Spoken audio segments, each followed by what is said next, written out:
This week we're back in Japan with new legs, spare arms, Hello. and too many heads.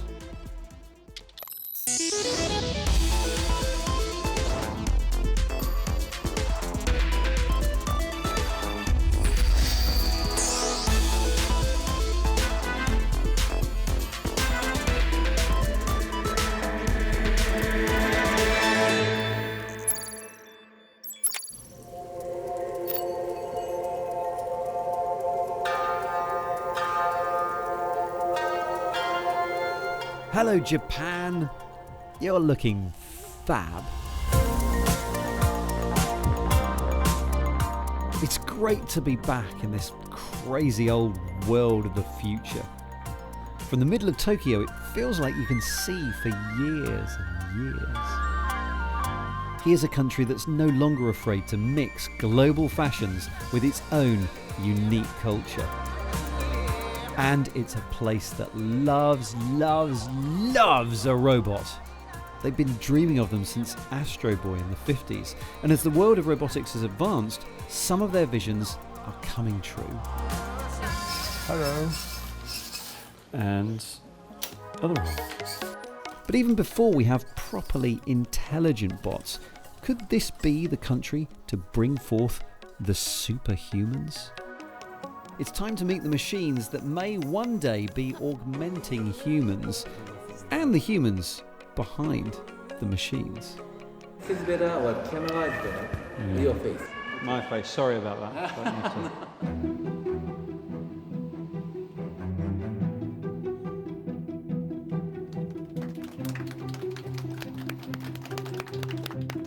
Well, this robot certainly pulled in a big audience.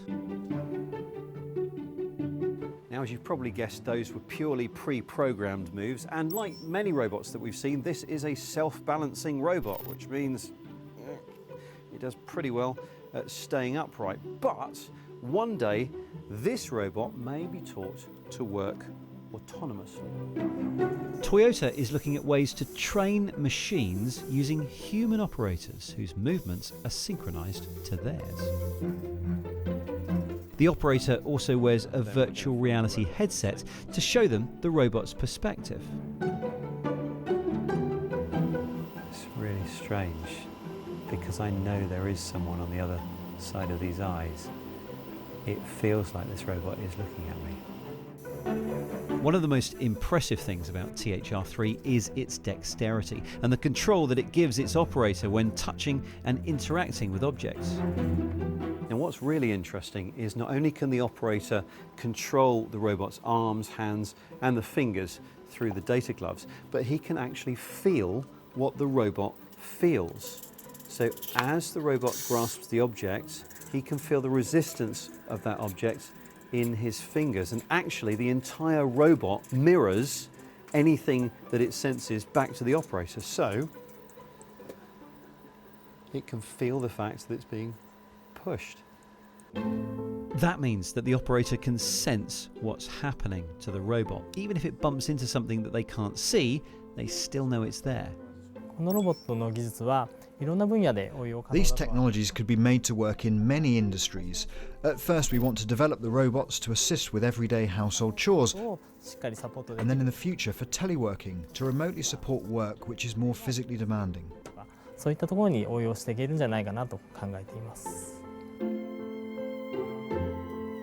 Toyota isn't suggesting that all robots will be humanoid in the future. At the moment, this is just an experiment into how humans might show robots what to do. But how about a robot that can show a human what to do? This is Fusion, my new robot backpack. Fist bump. I now have 4 arms, 2 of which are controlled by someone else who's wearing a virtual reality headset. This surrogate can be mounted on your body. Then he can actually assess your motion and guide your motion. So it's kind of like skill transfer. The operator of the robotic arms, who could be on the other side of the world, really can teach you things. They can pick things up, and they can even grab my arms and move them around. We wanted to create this kind of collaboration idea between two people that they are sharing the same body. So if we share the same body, we share the same point of view, then this probably will enhance the quality of communication. It takes a bit of getting used to, but once you do, well, it's time for the hard work to begin. Can you scratch my nose for me?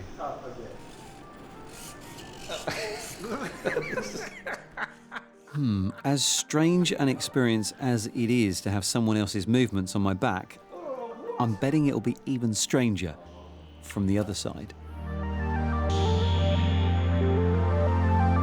So as I move my head around, sensors track that motion and the robot head moves in response. Different buttons enable different finger functions, so I can move each finger individually, or I can move them all simultaneously with a single button, which allows me to grip an object. I'm grabbing the ball.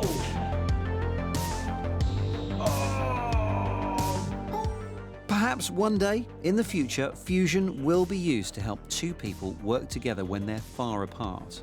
For the moment, though, being my personal assistant will be just perfect. Hey, you've got a phone call. Hello? Yeah, hi boss. I'm really busy at the moment. Can you talk to my personal assistant, please? Okay, thanks. Well, hello. Yeah, I copy that. All clear.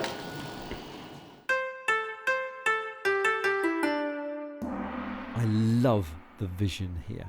It's not unique by any means. There's plenty of these kind of ideas in many universities around the world, but every so often, Japan still throws up something special. So let's pop over to the brain department, which fortunately isn't here. Come with me, because we have been invited to a very special place. This is Nissan's Advanced Technology Centre. Not many people get to go inside. In this modern, airy, creative-looking space, which is unusual for Japan, I have to say, engineers, scientists and designers work together on some pretty advanced projects. In the name of technology, we're ruining my hair. This is the Brain to Vehicle Research Centre. Now, it's not telepathic driving, but this headset is measuring my real-time brain activity. The idea is that one day it will predict what I'm about to do just before I do it. There have been experiments which have shown that long before we realise that we've made a decision, our brain has started making the decision. There's electrical activity in our brains about a second and a half before we realise we've conducted an act of free will. It means that if you're a particularly bad driver, the car can begin to react as soon as your brain registers that you want to turn or to brake, but before your hands or your feet actually make the move.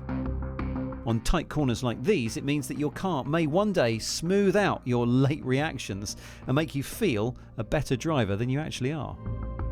Now, the computer can't actually tell what movement you want to make. All it can detect is activity in your motor cortex, the part of the brain associated with movement.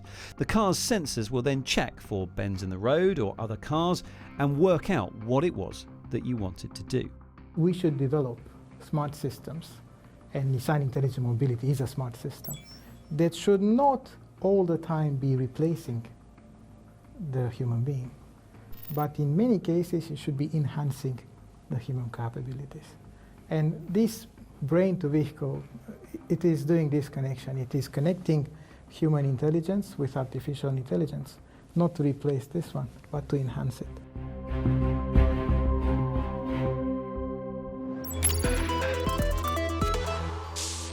Hello and welcome to the Week in Tech.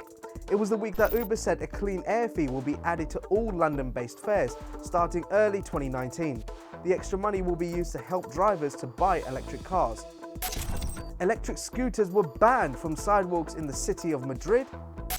And does this signal the death of the disc? John Lewis announced this week that it is to stop selling DVD players.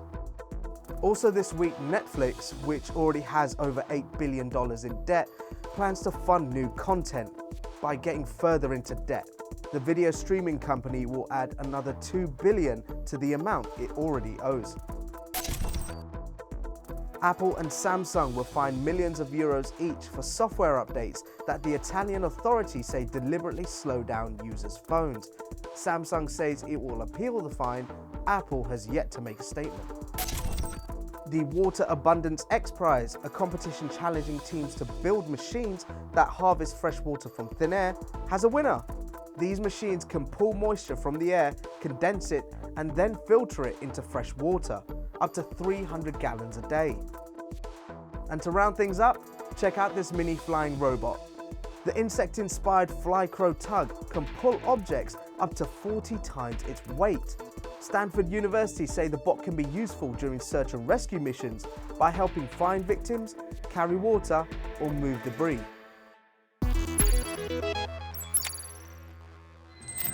Okay, a quick break from Japan now for a look at the biggest video games release of recent times.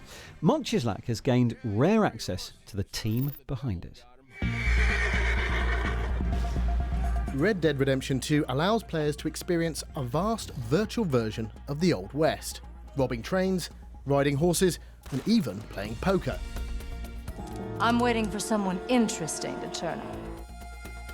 Rockstar are a huge deal. They're a development studio behind the GTA series, and even if you've never played, even if you've never touched a controller, you know what Grand Theft Auto is. You know that this is the biggest entertainment product, not just in games, but Grand Theft Auto in April this year made $6 billion as an entertainment product. That leaves everything else, films, television, everything else in the dust. The game is so big that it's had to be created using 9 different studios in 4 different countries.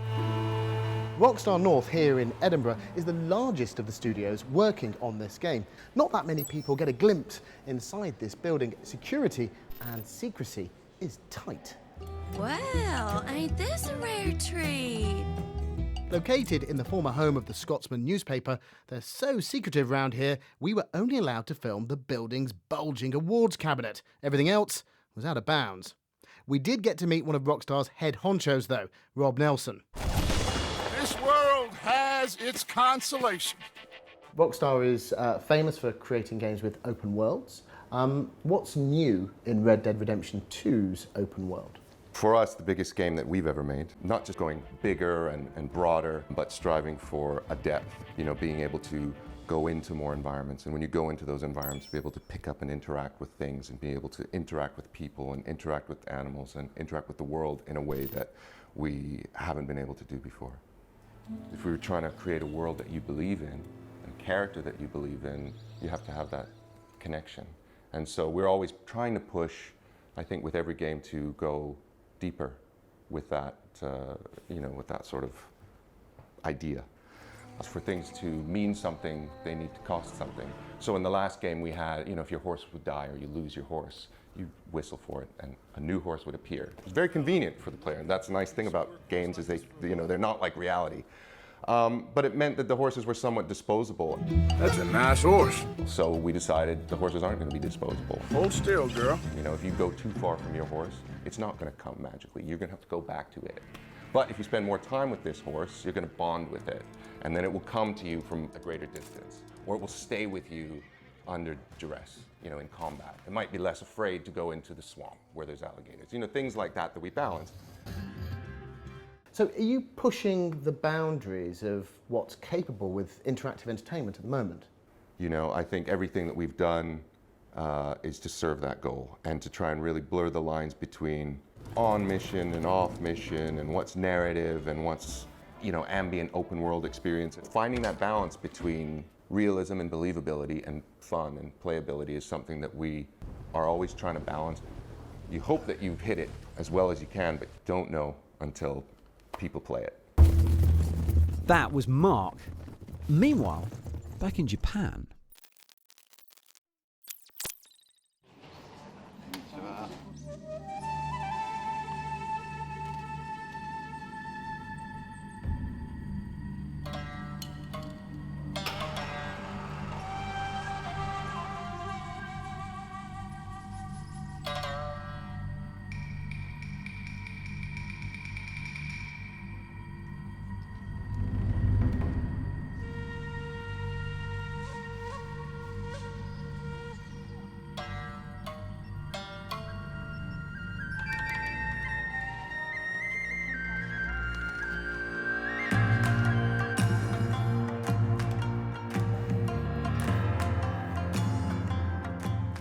This is someone who couldn't walk when they came in, and now they're walking.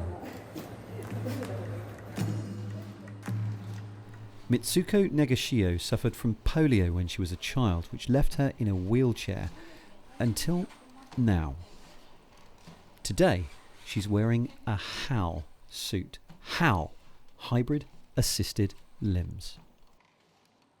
When you want to move your arms or your legs, your brain sends electrical signals to the muscles to tell them to move. This suit detects those signals, and that's what makes it move. So, if you can't move your arms or your legs, the suit still detects the signals, and so it can walk for you.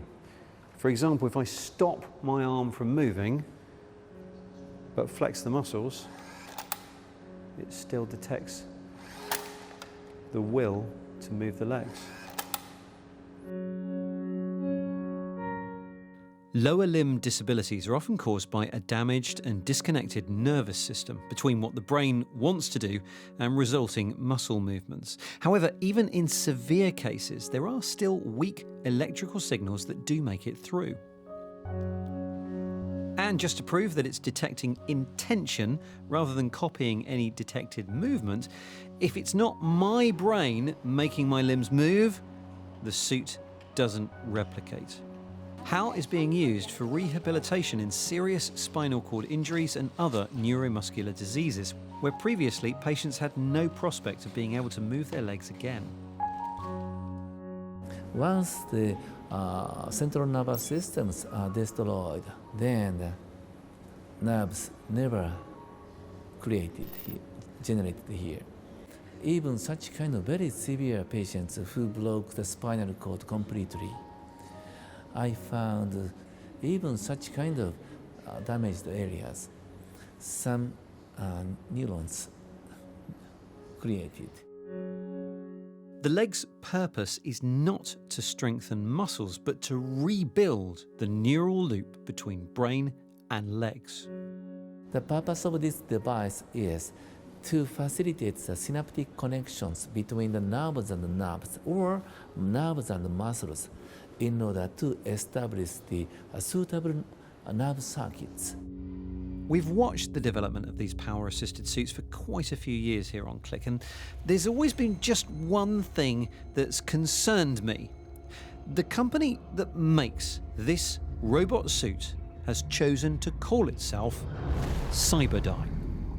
Well, now I finally get to ask the founder if he knew that this is the same company that goes on to make the Terminator, which goes back in time and tries to wipe us all out. After naming our company Cyberdyne, after that somebody talk to me that the name is similar to the Terminator's movies. Similar? It's the same, man. Okay, coincidence it is. Moving on. And really, this is just the start of the exoskeleton story. For the next part, we're going to go to Steve, who's in Nara City in the west of Japan. Atuan has been trying to make exoskeletons a reality for over 15 years. And while they've certainly come a long way from some of their earlier prototypes, only now are the legs starting to leave the lab. Very good to meet you, Doctor. You're in. Shall I step in? Okay. It's not like putting on normal trousers, is it? What do you want me to do? Lovely. So these are the Tippy-Toe prototype robotic trousers, and the idea is if you were working in the woods, say planting a forest, you might wear these, and it'll help you with the load and also help you navigate the terrain. Okay. Please switch on my trousers. Sorry, battery change.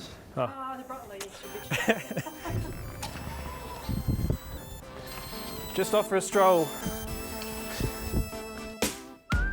It's interesting to see the different forms that exoskeletons can take.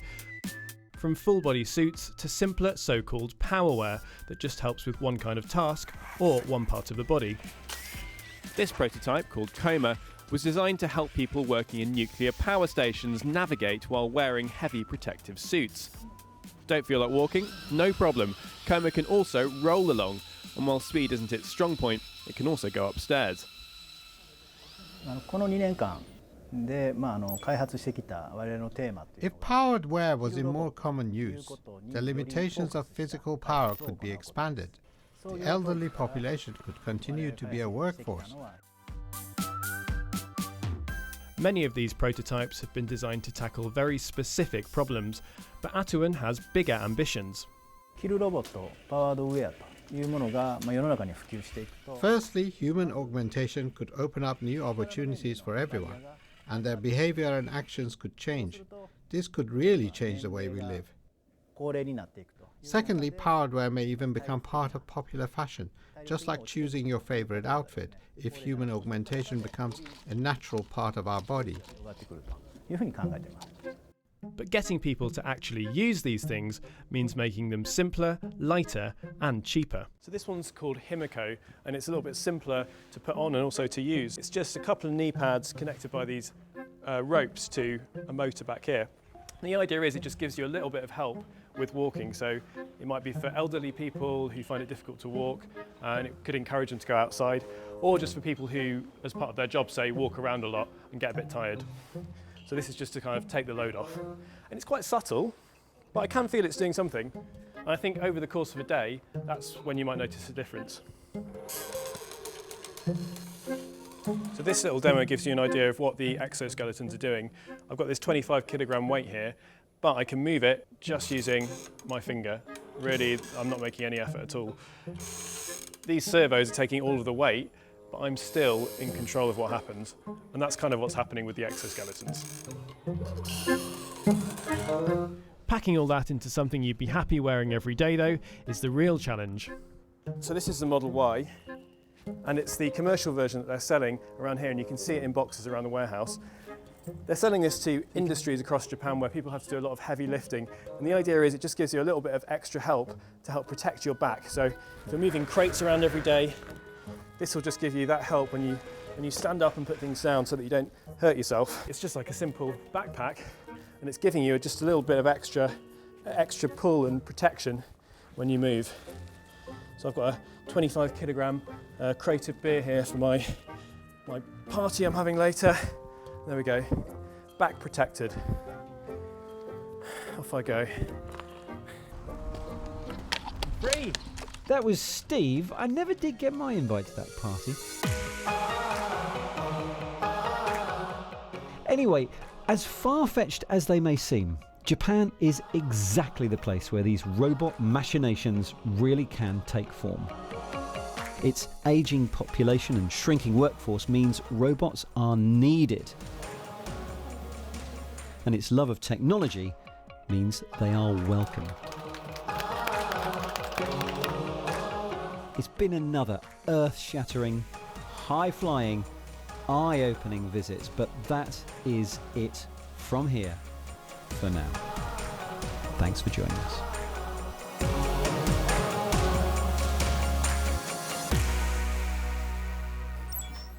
Sayonara.